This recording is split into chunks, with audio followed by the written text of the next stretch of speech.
வணக்கம். இப்போ நீங்கள் பார்த்தீங்கன்னா,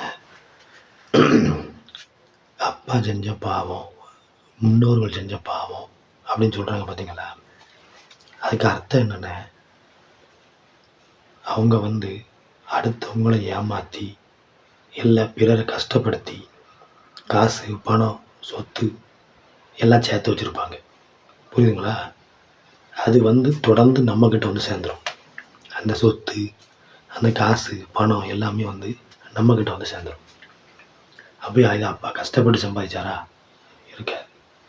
ஆரம்பத்தில் கஷ்டப்பட்டாலும் பின்னால் நிறைய பொய் சொல்லி மக்களை ஏமாற்றி தான் சம்பாதிக்க முடியும். அது பிஸ்னஸ் மேனாக இருந்தாலும் சரி, யாராக இருந்தாலும் சரி, பொய் சொல்லி தான் சம்பாதிக்கணும்.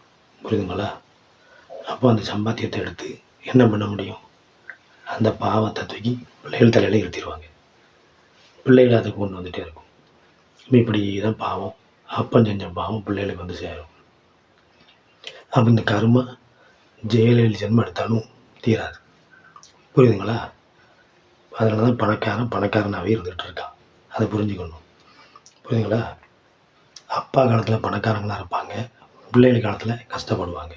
தாத்தா காலத்தில் பணக்காரங்களாக இருப்பாங்க, பிள்ளைகள் காலத்தில் கஷ்டப்படுவாங்க. பேரம்மார் காலத்தில் கஷ்டப்படுவாங்க. இதுக்கு காரணம் என்னென்னா, நல்ல வசதியாக வாழ்ந்தாங்க, இப்போ கஷ்டப்படுதாங்க. பாவம் செஞ்சதுனால கிடையாது. அவங்களுடைய முன்னோர்கள் பண்ணிட்டு போன சில தப்புகள் எல்லாமே இருந்தாலும் அந்த கர்மங்கள் அதோடு அப்படி பின்னோக்கி போயிடும். அப்போ என்ன பண்ணுறாங்க, இந்த பூமியில் அவங்க எப்படிலாம் வாழ்ந்தாங்களோ அதெல்லாம் விட்டுட்டு கஷ்டப்படுவாங்க. கஷ்டப்பட்டு வாழ்ந்துக்கிட்டே இருப்பாங்க. அவங்க வாழ்ந்துக்கிட்டே இருக்கும்போது என்ன ஆகும்? அவங்களுடைய செஞ்ச பாவங்கள், அவங்க முன்னோர்கள் செஞ்ச பாவங்கள் எல்லாம் இந்த ஜென்மத்திலேயே அவங்க ஆண்டு அனுபவிச்சிருவாங்க. அவங்க கடவுள் அவங்கள சோதிச்சுக்கிட்டே இருப்பார். கடவுள் அவங்கள சோதிச்சுக்கிட்டே இருப்பார். எதுக்கு சோதிச்சுக்கிட்டே இருக்காருன்னு, அவங்கள தயார்படுத்துகிறாரு. அடுத்த இதுக்காக அவங்கள தயார்படுத்துகிறார்.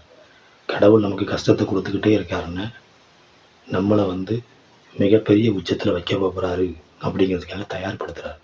அப்போ நம்ம மீண்டும் பணக்காரனாகவும் வசதி வாய்ப்போடு வாழ்வோம். நல்ல வாழ்க்கை நம்மளுக்கு கொடுப்பாரு.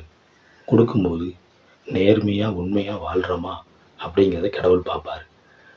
மீண்டும் நீங்கள் அதை தப்பு பண்ணீங்கன்னா மீண்டும் இந்த பூமியில் பிறந்துக்கிட்டே தான் இருக்கணும். புரியுதுங்களா? இதுதான் உண்மை. பிறப்பு பூமியிலையா இல்லை இறைவன்கிட்டேங்கிறது நமக்கு மறு ஜென்மம் எடுக்கும்போது தான் தெரியும். புரியுதுங்களா? நம்ம என்ன செய்கிறோமோ அதுதான் நடக்கும். இதுதான் உண்மை. நம்ம வாழ்க்கை சரியாக பயன்படுத்தினோம்னா பாஸ் ஆகி நல்ல வாழ்க்கையை இறைவன் நம்மளுக்கு கொடுப்போம். ஃபெயில் ஆகிட்டோம்னா மீண்டும் இங்கே தான் வரணும். இங்கே அந்த துன்பத்தை தான் அனுபவித்து கஷ்டப்பட்டு பலபடி பாஸ் ஆகி நம்ம மேலே போகணும். இதுதான் உண்மை. புரியுதுங்களா?